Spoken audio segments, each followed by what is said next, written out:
Hello, welcome to Linux Forensics here at Pentester Academy. In this video, we're going to continue to investigate our second subject system, and in particular, I wanted to run through some of those scripts that we wrote in order to determine whether or not there was an incident at all. So I'm already here on my subject system. In this case, it's running in a virtual machine. So remember my tip. If you're using a virtual machine, you probably want to stick with a USB 2 drive. But if you're working on a real machine, you probably want to use a USB 3 drive. So here I will say, please pass through this Lexar thumb drive. And here we go. It's been mounted. And now if I go to a terminal, come root, and I will go to the appropriate place. I will load my known good binaries, like so.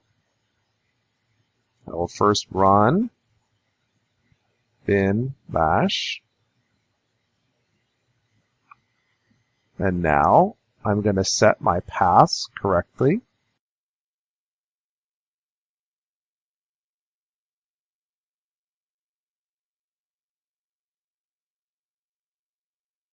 And now I need to set up my library appropriately.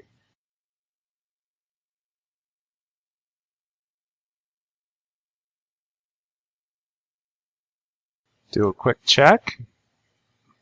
Everything seems to be working correctly. And now I can set up my environment by doing source.setup client and giving it the correct address for my forensics workstation. That is done. And now on my forensics workstation, I will need to set up my environment. I need to set up my listener. And recall that we had a script for that. We have a script for everything, right? So if I go ahead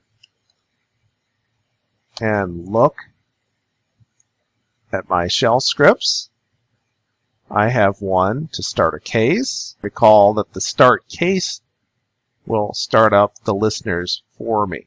So all I need to do is, again, I probably need a root shell, start a case, and if I don't tell it anything, it gives me the usage.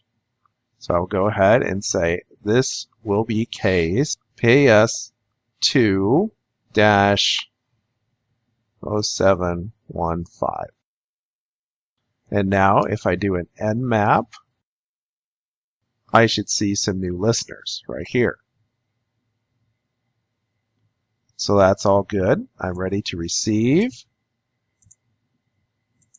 And I will just go ahead and use that one big script, initial scan.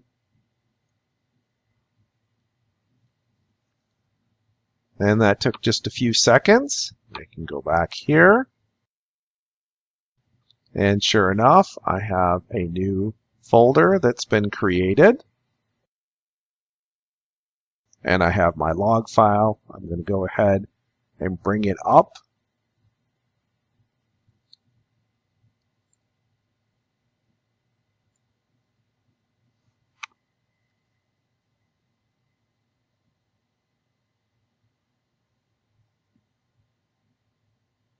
And here you can see what version we're running.